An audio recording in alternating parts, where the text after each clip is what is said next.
ఎవరి రోల్ ఏంటి, ఆపరేషన్ చేస్తే ఏంటి, రిట్రీవల్ కోసం తెచ్చుకోవడానికి ఎవరికి వెళ్ళాలి, ఇక్కడ సర్జరీ చేయడానికి ఎవరు సిస్టర్స్ ఉండాలి, ఆపరేషన్ తర్వాత ఎలాంటి కేర్ తీసుకోవాలి, ఆపరేషన్ తర్వాత ఇమ్యూనైజేషన్ ఎలా చేసుకోవాలి, కూడా ప్రోటోకాల్స్ పెట్టుకొని ఇక్కడ వరకే మేనేజ్మెంట్ తో మాట్లాడి ఒకవేళ పేషెంట్ ఎర్లీ రిజెక్షన్స్ ఎక్కువ సపోర్ట్ కోసం ఎక్కువ రెడీ చేసుకొని ఐఎంపీలు రెడీ చేసుకొని ఇంకా అవసరమైతే ఎల్బ్యాట్ అంటారు వెంటిలేటర్ అసిస్టెంట్ డివైస్ కూడా మనం రెడీ పెట్టుకొని అంటే పేషెంట్ మనం చేస్తున్నాం కదా, ఫైనాన్షియల్ ఇష్యూస్ ఉన్నా సరే ఎలాగైనా కానీ ఈ పేషెంట్ సక్సెస్ చేయాలని ప్రతి ఒక్కరిని కలుపుకుంటూ వెళ్తూ అంటే ఇది ట్రాన్స్ప్లాంట్ అనేది ఒక సర్టిగా అన్నానండి. ఏంటంటే ఇది ఒక డిసిప్లైన్, ఇది ఒక కోఆపరేషన్, అన్నిటికన్నా ఏంటంటే ఇది ఒక commitment from the entire staff, entire department. మీరు చూసుకుంటారు కార్డియాలజీ, కార్డియాక్ సర్జరీ ఎంత ముఖ్యమో, కార్డియాక్ ఎనస్థీషియా, కార్డియాలజీ, ఎందుకంటే మెయిన్ పార్ట్ వాళ్ళదేనండి. ఎందుకంటే వాళ్ళు ఎక్సెస్ చేయాలి, ఆపరేషన్ చేయాలని చెప్పాలి, ఆపరేషన్ తర్వాత ప్రతి క్షణం ఎలా నడుస్తున్నందుకు చూసుకోవాల్సిన రూల్ అనేది కార్డియాలజీ.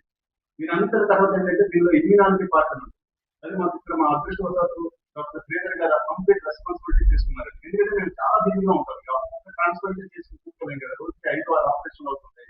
అలాంటి సందర్భాల్లో ఆయన అత్యున్నతమైన సేవలు ఈ పేషెంట్ కి కంప్లీట్ గా ఆ సక్సెస్ఫుల్ గా ఇమ్యూనో ట్రీట్మెంట్ అంతా కూడా నెఫ్రాలజిస్ట్ తీసుకోవడం జరిగింది. ఈ రకంగా ఏంటంటే అందరం మేము వర్క్ షేర్ చేసుకోవడం వల్ల ఈ రోజు ఈ అవుట్కమ్ అన్నది ఇవ్వగలిగాం.